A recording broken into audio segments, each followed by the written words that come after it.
The most dangerous financial event in your life isn't a market crash, and it isn't losing your job. It's getting a raise. Specifically, a raise that pushes you into the middle class. Earning an extra $20,000 a year is mathematically bankrupting you. It's a Thursday evening. You're sitting on your couch, an iPad resting on your knees, scrolling through your monthly credit card statement. Your chest has that familiar, heavy, tight feeling. The numbers just don't make sense. You got the promotion. You finally hit that $75,000 or maybe $85,000. You are making more money than you ever have in your entire life. But somehow, there is less of it at the end of the month than when you were making 50 grand. You stare at the screen and think, where is it going? You aren't buying Rolexes. You aren't flying first class to Dubai. You are just living.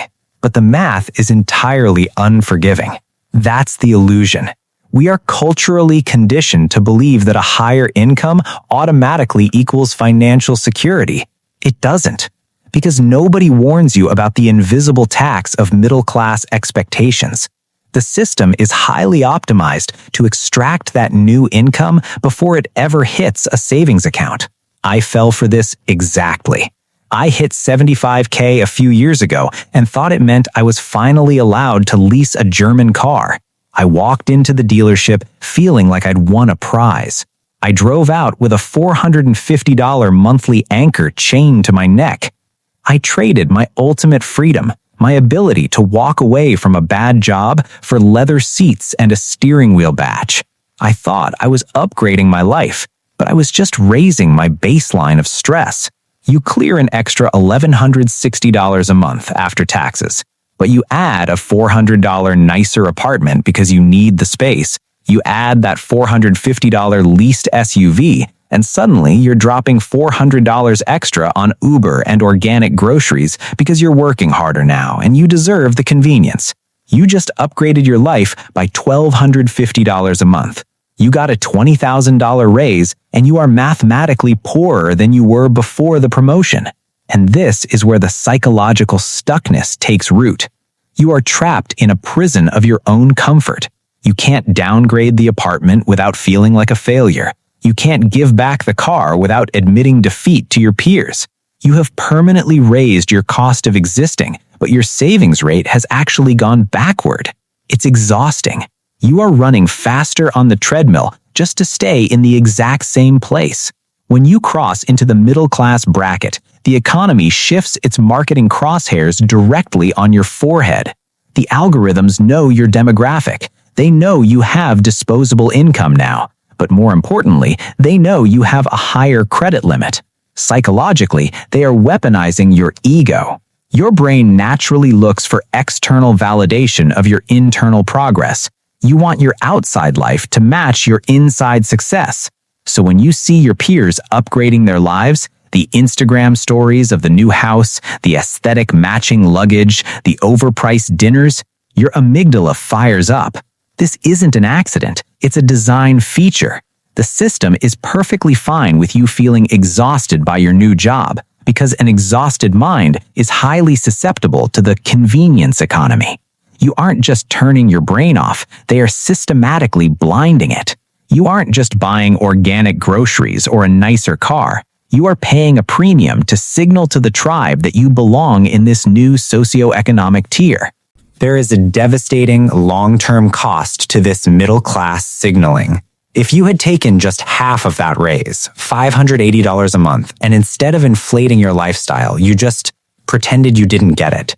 If you kept the old apartment, if you drove the old car, if you took that $580 and put it into a basic S&P 500 index fund, generating a historical average return of around 10%, over 20 years, that $580 a month becomes roughly $390,000. You are trading $400,000 of future wealth, all for a slightly quieter washing machine and leather car seats today. You are trading financial autonomy for a temporary feeling of making it. When you use a raise to sign a more expensive lease or finance a new car, you are locking in permanent expenses. That is the fixed cost trap. It is a margin murderer. When you lock yourself into these higher fixed costs, you completely lose your leverage. If your industry shifts or your company downsizes, you have zero maneuverability.